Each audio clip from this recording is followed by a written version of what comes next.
What is your Wi-Fi here? Edward Dreamhome, I think. Ed Dreamo.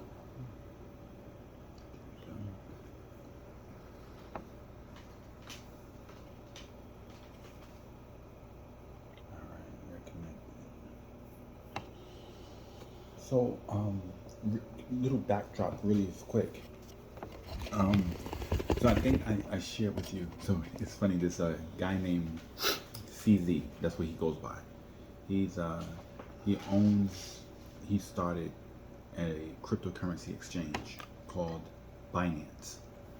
It's like the number 2 or number 3. Some would even say it's the number 1 cryptocurrency exchange. And I remember about 5 years ago when he had started it. This was like 1 year after he had started it, and it was they did the story, and they said he had become a billionaire in 1 year. In 1 year's time, he had become a billionaire through this cryptocurrency exchange. And I knew right there. I was like, I know I have to start a cryptocurrency exchange. Like that was the plan, a cryptocurrency exchange. I didn't know how I was going to do it, but I knew I had to start a cryptocurrency exchange. And then God just began to just show me different ways of what to do, how to do, and I doing a lot of research.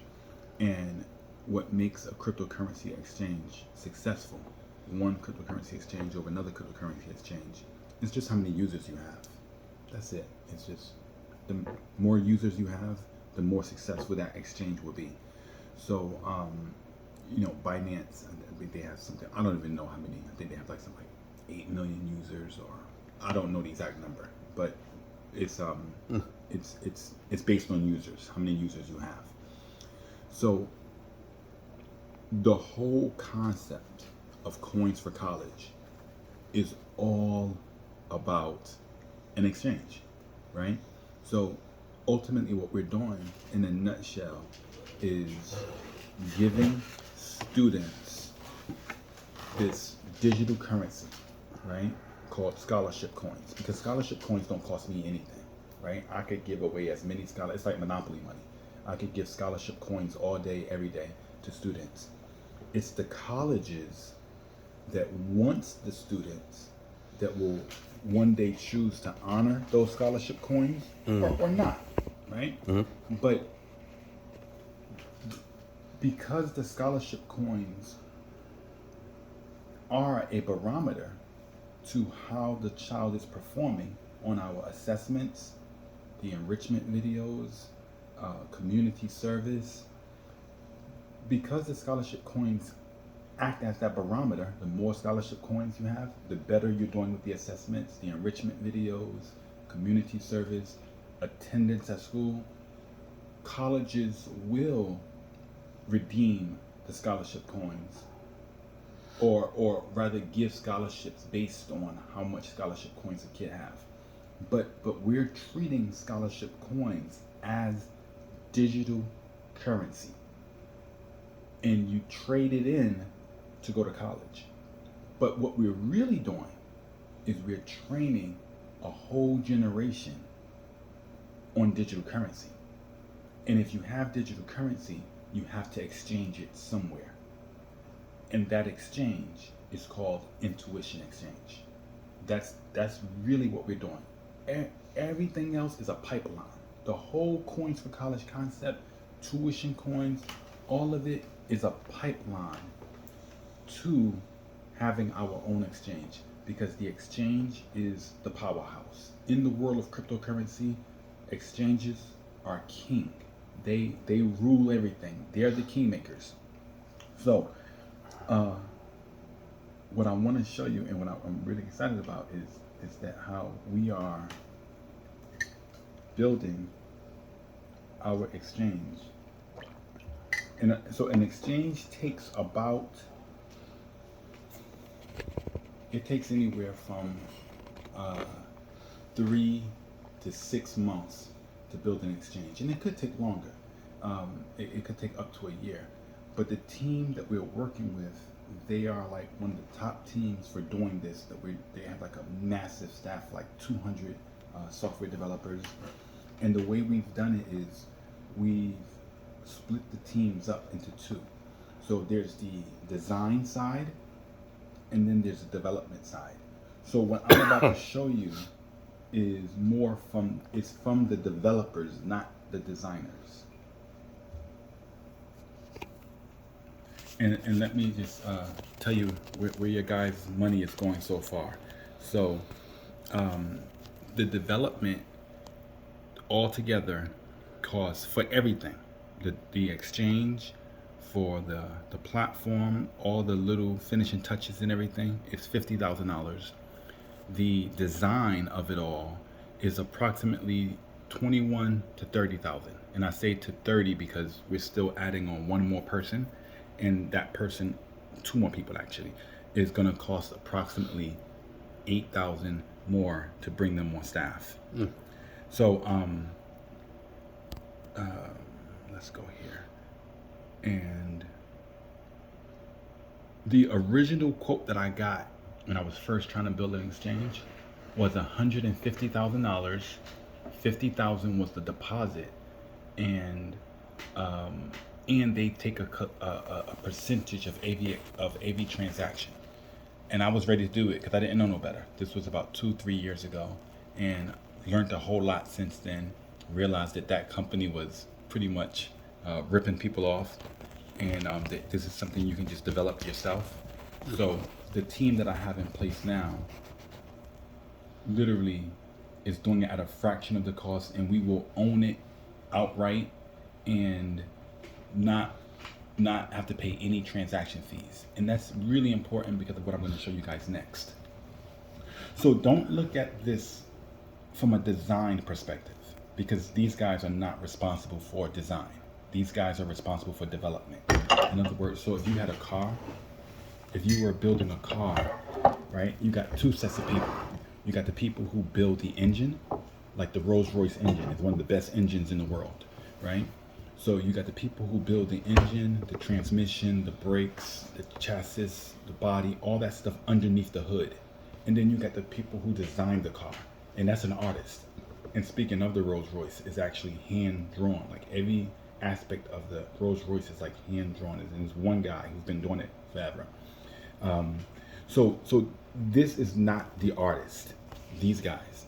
This right here is just placeholders, right? The actual design looks much nicer, right? But you need placeholders so I can be able to show you guys, right? But it's what's behind it that's important.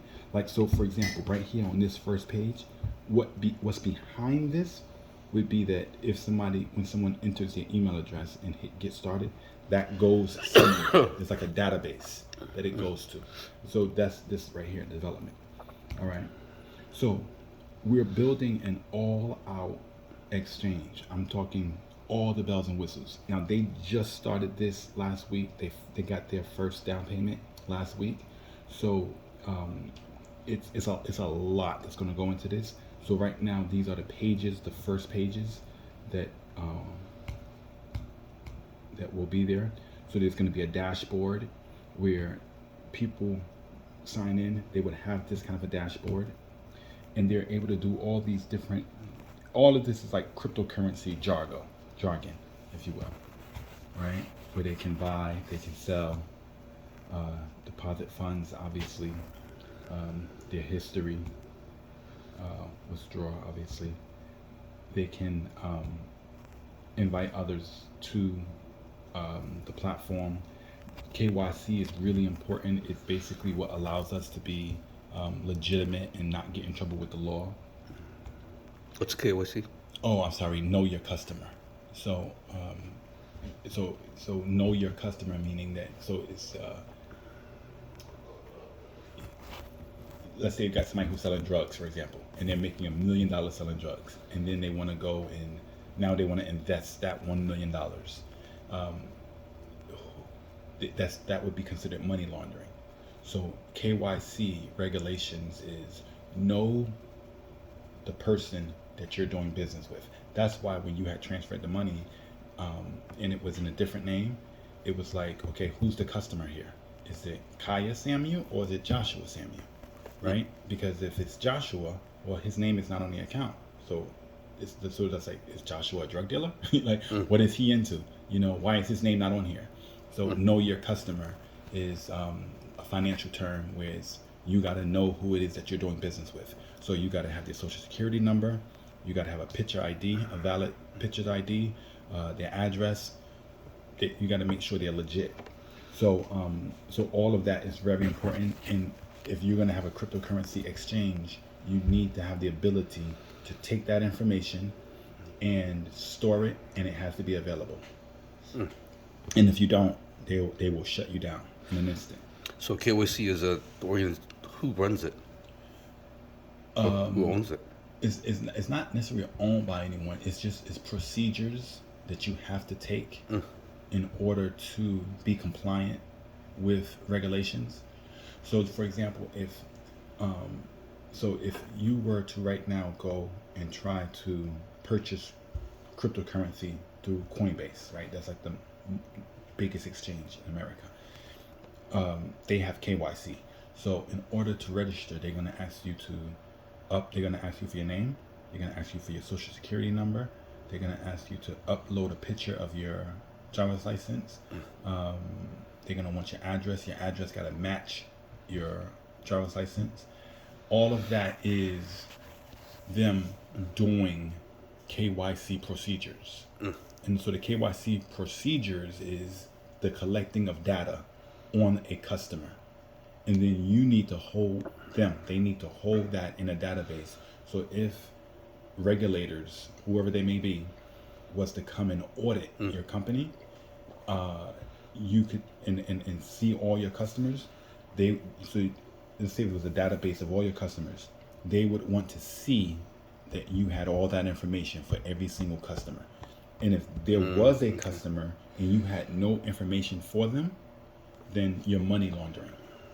Right. Okay. Yeah, I guess it's not company. It's just procedures you're following for the company. Yeah. That meets all the requirements. Exactly. Okay.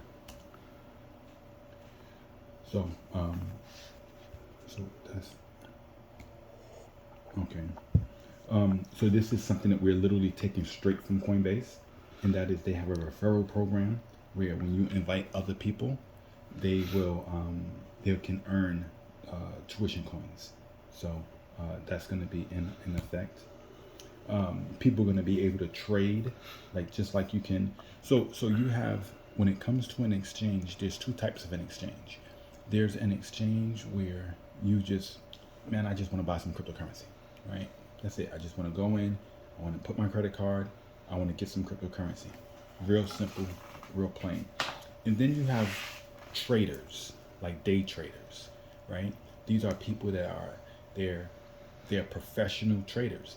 That's what they do all day long. They trade cryptocurrencies or stocks.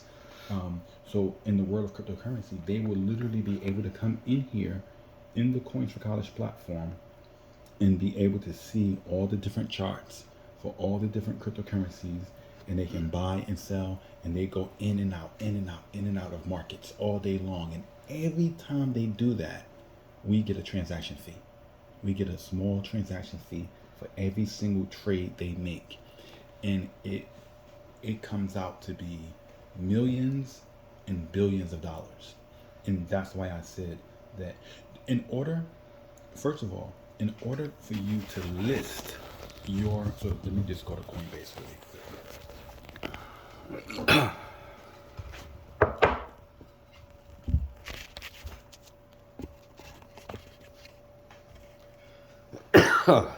So this is Coinbase, right? And you can kind of maybe see already that it's kind of like a copying, if you will, because they're using it as inspiration.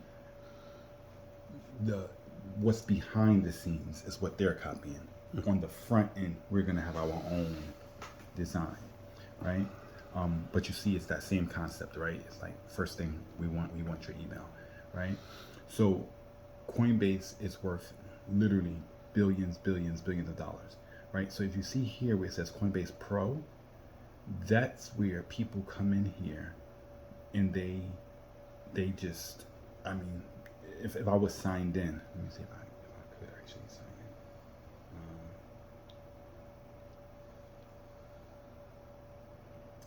feel like doing all that. So you would see all those same charts and everything. And on the regular Coinbase, not Coinbase Pro, just people with their credit cards wanting to get cryptocurrency, they only have something like, I think like 10 different coins that you could trade. Those 10 coins, when you make it, so there's thousands, like 10,000 different cryptocurrencies out there. Only 10 of them is on the regular Coinbase for the public to use. And Coinbase is the #1 exchange, at least in America. So you can imagine those 10 coins are extremely valuable, right? If they're on Coinbase, right? Because there's only 10 out of all the 10,000, only 10 of them is on Coinbase. Coinbase Pro, you could trade just about all of them, right? That's different. That's for professional traders. It's a different game. But for the average person going to Coinbase, not Coinbase Pro, only 10 coins. To be listed, to be one of those 10 coins, you have to pass all kind of rules, if you will, right? It's very high rigor to be one of those 10 coins. But once you pass that rigor, to be listed on that exchange, you pay a listing fee, right? In other words, if I'm gonna bring you all these customers, I want a piece of the pie, right? There gotta be something in it for me. Same thing with the New York Stock Exchange. To get listed on a New York Stock Exchange, you have to first been in existence for at least 4 years. You gotta have a immaculate clean books, and you gotta be making over, I think, like 150 million in revenue. And the listing fees to be on the New York Stock Exchange is something like, I think, like $1.5 million, and then it's like a certain amount you pay every single month or every year, and all of that money goes to the New York Stock Exchange, which is privately owned. It goes to the owners of the exchange. The point that I'm making is, that's why I say the exchange, they're the boss, they're the kingmakers. If you have a big exchange, every coin wants to be on your exchange, because that's how people access the coin. You can't buy Bitcoin without going to an exchange. You can't buy tuition coin without going to the exchange, unless you know the owner, right, from the beginning. So that's the point that I'm making, right? So the reason we're creating our own exchange is for several reasons. One, because that's what you want, right? That's like the kingmakers. But now the question is, what do our 10 coins look like? That's going to be on our platform, right? Naturally, there's going to be Bitcoin, there's going to be Ethereum, there's going to be Ethereum, there's going to be those, the big ones, right? But there will also be tuition coin and maybe Justin coin. But you get the point, right? Is that now we get to decide